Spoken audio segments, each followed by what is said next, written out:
Angka positif COVID-19 di Jepang kian hari kian menurun. Kehidupan di Jepang mulai kembali normal. Ya, ini adalah kabar yang sangat menggembirakan buat kita.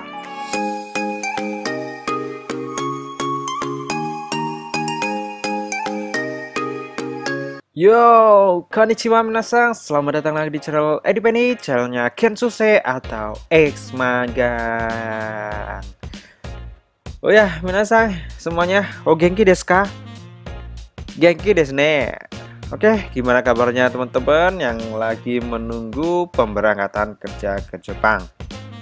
Nah, di berita ke Jepang terbaru kali ini, aku akan ngebahas artikel dari dua narasumber langsung, yaitu dari NHK Jepang dan dari Halo Jepang. Nah, di sini akan aku bahas soal kasus COVID-19 yang kian hari kian menurun.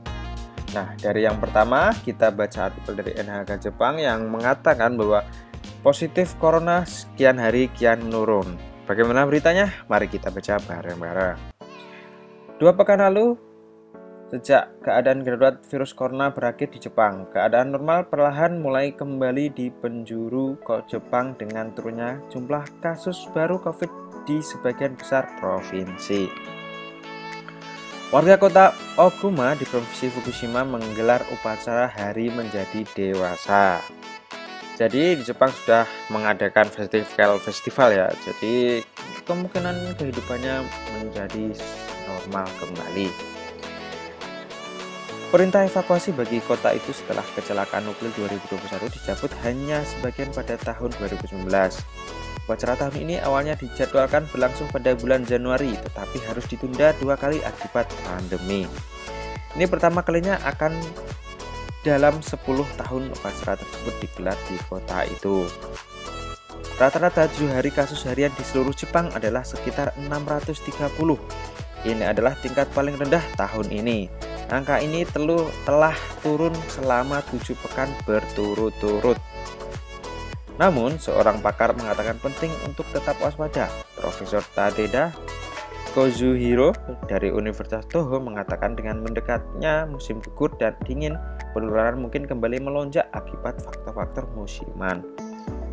Penting agar masyarakat terus mematuhi langkah-langkah pencegahan terlepas dari apakah mereka sudah divaksinasi atau tidak. Jadi perkiraan dari Profesor Tadeda Kazuhiro kalau mendekati musim dingin akan mengalami pelonjakan lagi untuk kasus COVID-19. Ya mudah-mudahan tidak terjadi ya, amin. Oke, itu tadi laporan harian kasus COVID-19 di seluruh Jepang. Nah, sekarang kita akan baca dari artikel Halo Jepang soal kasus COVID-19 di Tokyo. Nah, begini artikelnya. Hanya 40 kasus. Pemerintah Metropolitan Tokyo memastikan 40 kasus baru penularan virus COVID-19 pada 17 Oktober. Sekaligus menandai kasus harian paling rendah untuk tahun ini. Kasus harian ini turun 20 dibandingkan 1 pekan lalu dan telah berjumlah kurang dari 100 untuk 9 hari beruntun. Para pejabat Tokyo mengatakan jumlah pasien yang dalam kondisi serius sebanyak 35 tidak berubah sejak 16 Oktober. Mereka mengatakan ada 6 kematian baru akibat virus ini. 2 pekan berlalu sejak keadaan darurat virus COVID-19 berakhir di Jepang, keadaan normal perlahan mulai kembali di penjuru Jepang dengan turunnya jumlah kasus penularan baru di sebagian besar prefektur. Ya, alhamdulillah pokoknya.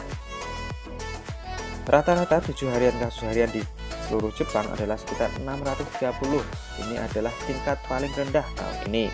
Angka ini telah turun selama 7 pekan berturut-turut.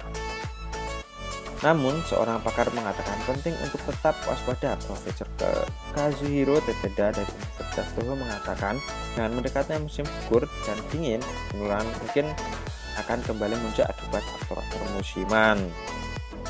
Menurutnya, sangat penting masyarakat terus mematuhi langkah-langkah pencegahan terlepas dari apakah mereka sudah divaksinasi atau tidak. Nah, itu tadi 2 berita dari NHK Jepang dan berita dari Halo Jepang. Nah, beritanya sedikit-sedikit mirip, tapi yang di Halo Jepang membahas yang harian di Tokyo.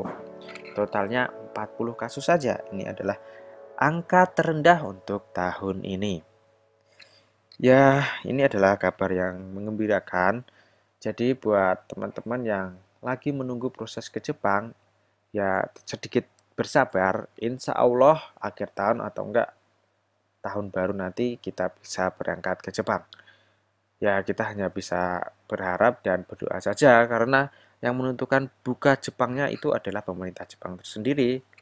Oke, untuk berita Jepang terbaru kali ini cukup sampai di sini buat teman-teman. Thank you yang udah nonton sampai selesai. Mite kurete arigatou gozaimashita. Jangan mata nih, see you the next video.